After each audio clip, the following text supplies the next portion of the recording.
राणा जी कितनी मजाक उड़ा रहे, लेकिन मुझे लग नहीं रहा कि ये डरा हुआ विपक्ष रोक पाएगा 2024 में मोदी जी को। आपको क्या लगता है? संजय जी, मुझे ऐसा लगता है कि देखिए, हर बार स्थिति कोई ज्यादा, जैसे राय साहब ने बताया, पाठक जी ने बताया, अशोक जी ने भी बातें की, कांग्रेस की जब मोनोपोली थी तो कुछ अलग स्थिति उस समय के विपक्ष की थी, ऐसा नहीं लगता मुझे, क्योंकि मैंने बचपन में देखा हुआ है कुछ इसी तरह हताशा में लोगों को देखता था। अभी भाजपा के कई नामी नेता, क्योंकि मैं जन्म से और कर्म से मुंबई का हूं, तो इसे मुंबई के रेल पटरियों पर पुलिस से गिड़गिड़ाते हुए 10-12 भाजपाइयों को मैंने झंडे लहराते हुए, फोटो ले लो फोटो ले लो, तुरंत 2 मिनट में पटरी पार करते हुए देखा होगा। हालांकि देखिए, उस समय भी वो उस समय के जो अखबार थे, टीवी चैनल तो थे नहीं, उसमें जाकर वो फोटो इस तरह से छाप के लाते थे कि देखो कितना बड़ा आंदोलन किया भाजपा ने। और आज भी जिस तरह से हमने डिजिटल मीडिया की बात की, हमने सोशल मीडिया की बात की, मेन स्ट्रीम मीडिया का तो हर कोई कोस रहा है। हम आप जैसे जो मेन स्ट्रीम मीडिया में 2-2, 3-3 दशक निकाल चुके लोग भी जानते हैं उसमें खामियां क्या है, किस तरह से नैरेटिव सेट करने में एजेंडा लेकर चलते, इसीलिए यही वजह होती है। आपको अपवाद के स्वरूप में वहां मिले, लेकिन कई बार तो न्यूज रूम से निकलते समय उस रिपोर्टर को बताया जाता है कि देखो भाई इस तरह से चाहिए, तो ये जाहिर सी बात है, होना है। लेकिन संजय जी, मेरा प्रश्न यह है ना कि भाजपा जो कर रही है, कुछ हद तक कांग्रेस ने भी किया होगा, बाकी सत्ता में बैठे दल करते होंगे, भाजपा अति कर रही है, इसमें कोई दो राय नहीं। अब 2014 के बाद भाजपा ने इस देश के राजनीतिक युद्ध शास्त्र को जो बदल दिया है, और अगर सामने बैठे हुए लोग उसी पुराने इसमें चलते रहेंगे। अभी देखिए ना, एक जिक्र हुआ, मुझे लगता है राय साहब ने या पाठक जी ने किया, अग्निवीर के लिए दीपेंद्र हुड्डा के नेतृत्व में निकले हुए उस मशाल रैली का एक चर्चा सुनते सुनते मैंने थोड़ा मोह हो गया। मैंने जाके देखा, क्योंकि ये सच्चाई है कि मेन स्ट्रीम में मैं पत्रकार होने के बावजूद मुझे जानकारी नहीं थी, और मैंने कल ही किसी से पूछा, अरे भाई वो यूपी बिहार में इतने बड़े, महाराष्ट्र में तो नहीं हो पाया अग्निवीर के खिलाफ, पूरी खामोशी क्यों छा गई? क्योंकि उसको दबाया गया मेन स्ट्रीम मीडिया में, ये जानते हैं हम।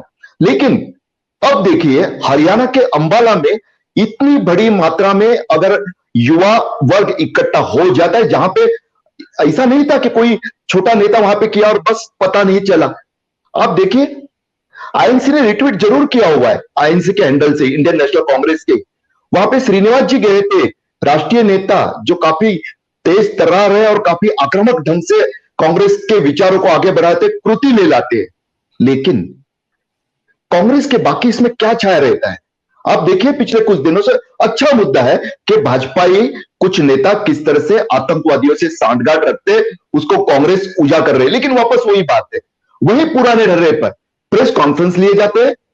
भाई जाइए ना आम लोगों में, जिस तरह से, और उसमें ये हरियाणा के अंबाला के हजारों की तादाद में युवा इकट्ठा हुए, तो गुस्सा सड़क पे दिखा।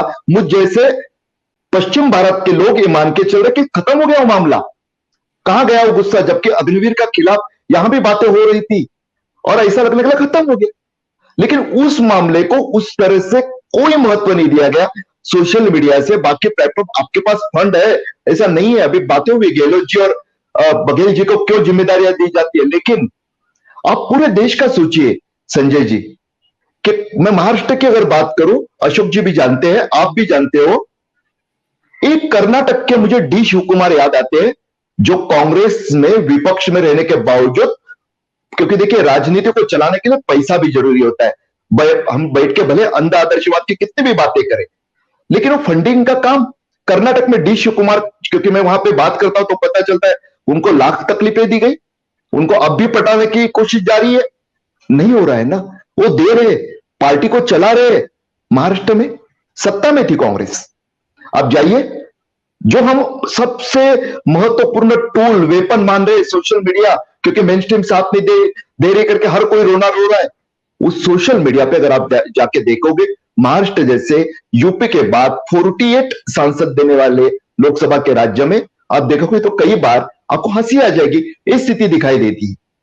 क्योंकि नेता बस उन्होंने कांग्रेस से जो कमा लिया, इतने पीढ़ियों से कमा लिया, वो नहीं चाहते। कल गोवा के बारे में मैंने एक उदाहरण दिया था, सांता क्रूज नाम की एक कॉन्स्टिट्यूंसी है गोवा, मुंबई का सांताक्रूज ने, अभी तो वो चुनाव क्षेत्र रहा भी नहीं वैसे मुंबई में, उस वहां के रुडोल्फ फर्नांडिस नाम के विधायक 11 में से 10 गए। परसों से चर्चा चल रही है। सीटी रवि, अभी यानी अशोक जी ने जब बताया तो मुझे हंसी आई भाजपा के उस प्रवक्ता पे। 7 घंटे पहले सीटी रवि ने दावा किया है, उससे पहले से बोलते आए हैं कि 22 की बात हमने की थी गोवा में, 22 नहीं हो पाए, हम 22 का 30, 20 अभी जो है 25, उसके 30 से आगे करके बताएंगे, 22 में 30 से आगे बढ़ेंगे। 40 वाले सदन की बात कर रहे हो आप, सोचिए। और उसी गोवा में लेकिन सांताक्रूज चुनाव क्षेत्र से आने वाला रुडोल्फ फर्नांडिस नाम का विधायक डंके की चोट पर बताते हैं कि भाई मेरे मतदाताओं ने मुझे पंजे का बटन दबाकर चुन के दिया है, मुझे कांग्रेस के नाम पे चुन के दिया, मैं पार्टी नहीं बदलूंगा। उसी गोवा में गिरीश चोडनकर नाम के उनके पूर्व अध्यक्ष बताते हैं कि 40 करोड़ तक की ऑफर हो रही है। आप याद कीजिए, 50 करोड़ 60 करोड़ महाराष्ट्र में भी सुनाई दिया था, लेकिन यहां पे भी शिवसेना के 55 में से कम 15 तो बचे। एक विधायक का मैंने सुना कि उनको तो उन्होंने अपनी बेटी को फोन थमा दिया, एक नेता का मैं नाम नहीं लूंगा क्योंकि सबूत नहीं है, और कहा कम से कम आप बताओ, बेटी भी पार्षद है। उससे कहा अंकल आप ऐसा क्यों कर रहे हो, नहीं हम लोग आएंगे, आप 65 की बात कर रहे हो, नहीं होगा। इस तरह के लोग हैं। लेकिन संजय जी बात वही है कि वही घराने दिखाई देते कांग्रेस के नाम पे जो पीढ़ियों से सत्ता पे कब्जा जमाए बैठे हैं। राहुल गांधी जी ने बहुत अच्छी बात की थी कार्यकर्ताओं में से नेतृत्व आगे लाने की, लेकिन महाराष्ट्र की बात करूं तो यहां के ऊर्जा मंत्री जो थे, पूर्व ऊर्जा मंत्री, उनके बेटे बैठ गए। मैं ये नहीं कहता हूं कि उनको कार्यकर्ताओं ने नहीं चुना होगा, लेकिन जो प्रयोग होना चाहिए था वो नहीं हो रहा है। गोवा में लेट इसलिए हो रहा है, मेरी कुछ दोस्तों से बात हुई वहां के, तो उन्होंने बताया क्योंकि यहां के 11 में से 8 नए विधायक हैं, और जो वहां पे देखिए देश भर में तो ईडी चली, वहां पे यूडी चली। वहां पे यूडी जो urban development, urban and country development department है, वहां के जो मंत्री है बीजेपी से, सॉरी कांग्रेस से बीजेपी में गए थे, राणे नाम के, विश्वजीत राणे, प्रताप सिंह राणे, आपको नाम याद होगा उनके बेटे, वो उन्होंने नोटिस से भेजी। अब नोटिस से किसको जा रही है, मैं ये नहीं कहता हूं कि हर कोई पापी रहता है, नहीं, लेकिन इनमें से कई धन पशु है, इनमें से कई उस तरह के धंधे में लिप्त है। अर्बन डेवलपमेंट किसको नोटिस भेजेगा, बिल्डरों को, रियल एस्टेट कारोबारियों को। वह देश भर में, महाराष्ट्र में ईडी चली, वहां पे यूडी का कमाल जारी है, और बस कांग्रेस ने आगे का कदम उठाया, विपक्ष के नेता को बदल दिया बस। लेकिन कहीं ना कहीं इस नई पौंद को, जो कोई लाइबिलिटी नहीं है, एसेट बन सकती है, उसको आगे बढ़ाने के लिए जो नए युद्ध शास्त्र की मैंने बात की, हम सभी जानते हैं, उस पर पूरी तरह से उसको अमल में उसको काम में लगाते हुए नहीं दिखाई दे रहा है। फिर हम रोएंगे, लोग साथ में नहीं आते, लोगों का नैरेटिव सेट हो जाता है। देखिए सोशल मीडिया ने हमें हर एक को वो अभिव्यक्ति का अधिकार दे दिया, आम आदमी को भी, जो हम मेन स्ट्रीम मीडिया वालों ने उनसे छीन के रखा था। अच्छी बात है ना, लेकिन हम अगर सिर्फ मोदी के खिलाफ बात करते रहेंगे, मोदी जी के खिलाफ, शाह जी के खिलाफ, कुछ नहीं होने वाला।